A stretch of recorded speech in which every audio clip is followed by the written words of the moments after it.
সন্তান দেওয়ার মালিক কে? আল্লাহ দিয়েছে। এই সন্তানের মালিক কে? আল্লাহ আপনার কাছে আমানত রেখেছে। এটাকে দিনদার বানানো, আল্লাহওয়ালা বানানো, কালিমার পতাকা ধারণকারী বানানো। ব্রাজিলের পতাকা না, আর্জেন্টিনার পতাকা না, নেইমার আর মেসি আর রোনালদোর ভক্ত না, এদেরকে রাসূলুল্লাহ সাল্লাল্লাহু আলাইহি ওয়াসাল্লামের ভক্ত বানানো তোমার দায়িত্ব। হে মুসলিম মা, আজকে তোমার সন্তান কার ভক্ত? তোমার সন্তানের গায়ে কার জার্সি? মুহাম্মদ সাল্লাল্লাহু আলাইহি ওয়াসাল্লামের জার্সি এটা। আজকে যে তোমার সন্তান নেইমার আর রোনালদো আর বিভিন্ন ধরনের হলিউড বলিউড নেতা আর নেত্রী, ওয়ালিয়াযুবিল্লাহ, নায়ক আর নায়িকা, বেশ্যা আর দইয়ুসের কি করতেছে? পদস্খলন অনুসরণ করতেছে, পদাঙ্ক অনুসরণ করতেছে। কাল কিয়ামতের মাঠে এই সন্তান যদি তুমি বাধা না দাও, যদি তুমি না বুঝাও, যদি তুমি তোমার সন্তানকে না বলো, না বাবা, মোমেন কখনো কাফেরের রঙে রঙ্গিত হতে পারে না, মুসলিম কখনো মুশরিককে ভালোবাসতে পারে না, তাওহীদবাদী কখনো শিরিকবাদীর অনুসরণ করতে পারে। এই শিক্ষা যদি না দাও, এই বাধা যদি না দাও, এই সন্তান বলবে ওয়া আতিহিম যায়ফাইন মিনাল আযাব ওয়াল্লানহুম লানান কাবীরা। আল্লাহ, এই বাবা মা আমাদেরকে বাধা দেয় নাই, আমরা আমাদের ঘরের সালে বাবা মা যে টাকা দিয়েছে, বরং বাবা মা থেকে টাকা নিয়ে 500 টাকা 300 টাকা 200 টাকা খরচ করে আমরা ওই ব্রাজিল আর্জেন্টিনা, যাদের না আদর্শ আছে, না আকীদা আছে, না ঈমান আছে, না চরিত্র আছে, কারণ তারা হলো ফ্রি সেক্সে বিশ্বাসী, তারা হলো ট্রান্সজেন্ডার বাদে বিশ্বাসী। ছেলে ছেলেকে বিয়ে করবে, মেয়ে মেয়েকে বিয়ে করবে, এরকম পচা গান্দা আদর্শ লালনকারী। আমি যে এই ধরনের ব্রাজিল আর্জেন্টিনার অনুসরণ করছি, এটা আমার বাপ মা দেখছে, এরপরও আমারে টাকা দিছে, আমাকে সহযোগিতা করছে, আমাকে বাধা দেয় নাই। কিয়ামতের মাঠে এই সন্তান আমাদের বিরুদ্ধে দাঁড়িয়ে যাবে।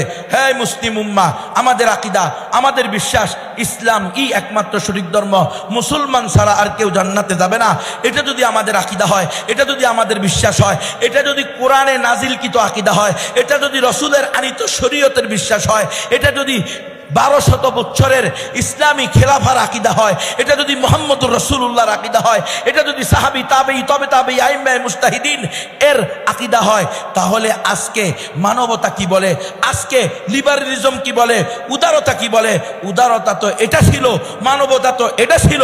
আমরা হিন্দুদেরও দাঁড়ে দাঁড়ে যাব, বৌদ্ধদেরও দাঁড়ে দাঁড়ে যাব, ওই তিপ্রাদেরও ঘরে ঘরে যাব, তাদের হাতে ধরবো, পায়ে ধরবো, ছলে বলে কলে কৌশলে চা খাওয়ায়া, পান খাওয়ায়া, বিরিয়ানি খাওয়ায়া, চমুসা খাওয়ায়া, সিঙ্গারা খাওয়ায়া, তাদেরকে যে কোনোভাবে সহযোগিতা করিয়া হোক, তাদেরকে দাওয়াত দিয়া হোক, তাদের কাছে ঈমান এবং ইসলামের নেয়ামতের দাওয়াত পৌঁছাইব যে হে ভাই, তুমি যদি জান্নাতে যেতে চাও, জাহান্নাম থেকে বাঁচতে চাও, চিরস্থায়ী স্বর্গ চাও, চিরস্থায়ী নরক থেকে বাঁচতে চাও, তোমাকে ওই কালিমা পড়তে হবে, লা ইলাহা ইল্লাল্লাহু মুহাম্মাদুর রাসূলুল্লাহ।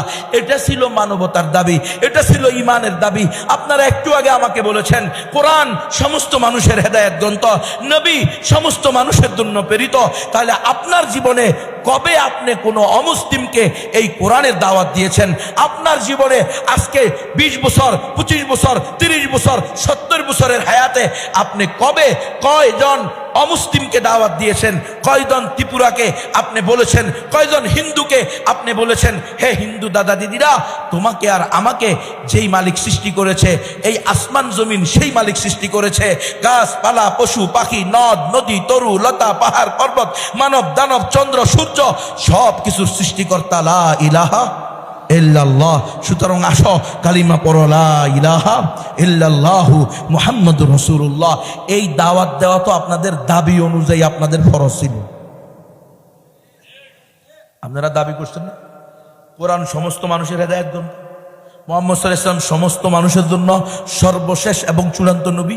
তাহলে আমাদের প্রতিবেশী হিন্দুদেরকে ইসলামের দাওয়াত দেওয়া এটা আমাদের ঈমানের দাবি, এটা আমাদের মানবতার দাবি। কারণ আমরা বিশ্বাস করি মুসলমান ছাড়া, মোমেন ছাড়া, ইমানদার ছাড়া আর কেউ জান্নাতে যাবে না। কথা বলে না কেউ 71 সালে মরুক অথবা 5 আগস্টে মরুক, যারা কালিমা পড়ে না ইলাহা ইলাহা ইল্লাল্লাহু মুহাম্মাদুর রাসূলুল্লাহ। অন্তরে বিশ্বাস করে নাই এক আল্লাহ ছাড়া কোনো উপাস্য নাই, মুহাম্মদ সাল্লাল্লাহু আলাইহি ওয়াসাল্লামের তরিকা ছাড়া অন্য কোনো তরিকায় শান্তি আর কামিয়াবি নাই। এ কথা যারা অন্তর দিয়ে বিশ্বাস করে নাই, অঙ্গ প্রত্যঙ্গ দ্বারা বাস্তবায়ন করার দৃঢ় প্রতিজ্ঞা করে নাই, তারা কি কশ্চিনকালেও জান্নাতে যাবে? তাহলে হিন্দুরা শহীদ হয় কেমনে? বুঝেন নাই মনে হয়। যেখানে কোনো অমুসলিম 5 আগস্টে মরুক আর কি 71 সালে মরুক, যে সময়ই মারা যাক, যদি সে কালিমা না পড়ে মুসলমান না হয়, তার জান্নাতে যাওয়ার কোনো কি নাই, সুযোগ নাই। সেখানে শহীদ হয় কেমনে রে? ওই একইভাবে যেই গণতন্ত্র আমাদেরকে শিখেছে সকল ধর্ম সমান, ওই গণতন্ত্রই ডিক্লার দিছে হিন্দু বৌদ্ধরাও শহীদ। এটা কিন্তু ইসলামের বিধান না, এটা হলো গণতন্ত্রের বিধান। এজন্য গণতন্ত্রওয়ালারা 71 সালের হিন্দুদেরকে শহীদ করে। এই জন্য গণতন্ত্র কর্মীওয়ালারা, গণতন্ত্রের আদর্শে আদর্শিত ব্যক্তিরা, তারা থাবা বাবা রাজীব হায়দারকে দ্বিতীয় মুক্তিযুদ্ধের প্রথম শহীদ করে। মনে আসেনি আপনাদের? যেই থাবা বাবার কারণে, যেই রাজীব হায়দারের কারণে হেফাজতে ইসলামের জন্ম। বুঝেন না আপনারা? এই হেফাজতে ইসলামের উত্থান হয়েছে কিসের মাধ্যমে? এই নাস্তিকের বিরুদ্ধে করতে গিয়ে শাতিমুর রসুল, এই রাজীব হায়দার, তাকে যখন রসুলের আশেকরা দুনিয়া থেকে বিদায় দিয়ে দিছে, তখন গণতন্ত্রের গোলামেরা ঘোষণা দিয়েছে রাজীব হায়দার হইল দ্বিতীয় মুক্তিযুদ্ধের প্রথম শহীদ। বলেন না নাউজুবিল্লাহ। অথচ রাজীব হায়দার হলো 1 নম্বর শাতিমুর রসুল। তার ব্যাপারে ইসলামী শরিয়ার সিদ্ধান্ত ওয়াজিবুল কতল। বিশ্বের যে কোনো মুসলমান তাকে হত্যা করে দেওয়া ওয়াজিব, যে কোনো মুসলমান তাকে হত্যা করতে পারবে। সেই বিধানকে, সেই ওয়াজিবুল কতল নাস্তিককে, মুরতাদকে, আল্লাহর রসুলের গালিদাতাকে বলা হইতেছে কি শহীদ। কোন ধর্মের আদর্শ এটা? এটা ইসলাম ধর্মের না, এটা গণতন্ত্র নামক ধর্মের। যেই গণতন্ত্র বলে সকল ধর্ম সমান, সকল ধর্ম সঠিক, ওই গণতন্ত্র হলো কুফরি এবং শিরিকি মতবাদ। সুতরাং এই গণতন্ত্রে বিশ্বাস করা যাবে না। ইসলাম বলছে একমাত্র সঠিক ধর্ম ইসলাম, মুসলমান ছাড়া, মুমিন ছাড়া আর কেউ জান্নাতে যাবে না। আমার মাইকের আওয়াজ কোনো হিন্দু দাদা দিদিরা শুনবে? এই এলাকায় যদি কোনো হিন্দু দাদা দিদি শুনে থাকেন, বাজারে বলেন, গ্রামে বলেন, একটু মনোযোগ দিয়ে শুনবেন। আমি আপনাদের দুশমন নই। ওয়া আনসাহু লাকুম উবাল্লিগুকুম রিসালাতি রাব্বি ওয়া আনসাহু লাকুম ওয়া আ'লামু মিনাল্লাহি মা লা তা'লামুন। ও হিন্দু দাদা দিদিরা, আমি আপনাদের নিকটেও মালিকের পয়গাম পৌঁছাইতে আসছি।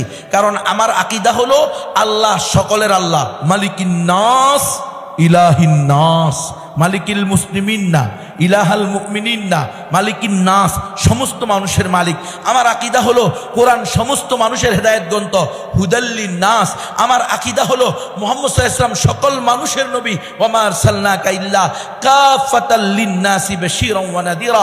আমার আকীদা হলো উম্মতে মুহাম্মাদি, উম্মতে মুসলিমা, এই বামুন্ডা গ্রামের মুসলমানদেরকে আল্লাহ তাআলা কুনতুম খায়রা উম্মাতিন উখরিজাত লিন-নাস, সমস্ত মানব জাতির কল্যাণে আল্লাহ তাআলা বামুন্ডা গ্রামের মুসলমানদেরকে সৃষ্টি করছে। সুতরাং বামুন্ডা গ্রামের মুসলমানদেরও ইমানি দায়িত্ব নিজেরা ইসলাম জানা ও প্র্যাকটিস করার সাথে সাথে অমুসলিমদেরকেও ইসলামের দাওয়াত দিবে। এটা আমাদের দায়িত্ব। কুল হাদিহি সাবিলি আদু ইলাল্লাহি আলা বাসীরাতিন আনা ওয়া মান ইত্তাবা'নি। এই নবী, আপনি বলেন এটা আমার রাস্তা, আমি মানুষকে এক আল্লাহর দিকে আহ্বান করি। আলা বাসীরাতিন, জেনে বুঝে, আন্ধাধুন না। আমি জানি আল্লাহ একজন, কুল কায়নাতের মালিক, সৃষ্টিকর্তা একজন। হিন্দু, বৌদ্ধ, খ্রিস্টান, চাকমা, ত্রিপুরা, বং, খাসিয়া, চাক, মুসাই, খুঁই, ব্রু, মুরুং, মারমা, তংচুঙ্গা, মণিপুরা, সাঁওতাল, গারো, উপজাতি, ক্ষুদ্র নিগোষ্ঠী, আদিবাসী, যারাই হোক না কেন, যারা মানুষের সংজ্ঞায় পড়ে, তাদের প্রত্যেকের একমাত্র মাহবুদ, সৃষ্টিকর্তা, পালনকর্তা, রিজিকদাতা, হায়াতদাতা কে? আল্লাহ। সুতরাং আমার দায়িত্ব হলো man to man, door to door, আমার সাধ্য অনুযায়ী প্রত্যেক মানুষের কাছে দ্বীনের দাওয়াত পৌঁছায় দেওয়া। হে হিন্দু দাদা দিদিরা, মাইকের আওয়াজ যদি শুনো মনে কষ্ট নিবা না। খোদার কসম করে বলতে পারি, ওয়া আনা নাসিহুন আমিন, আমি তোমাদের জন্য একমাত্র কল্যাণকামী, আমানতদার, তোমাদের কল্যাণকামী, সদুপদেশ দানকারী। কারণ আমি তোমাদের কল্যাণ চাই। আলহামদুলিল্লাহ, আমার ভোটের দরকার নাই, আমার শেয়ারের দরকার নাই। আমি নিজের আকীদাকে গোপন করে, নিজের আকীদাকে বিসর্জন দিয়ে, নিজের ইসলামকে বরবাদ করে ক্ষমতায় যাইতে চাই না।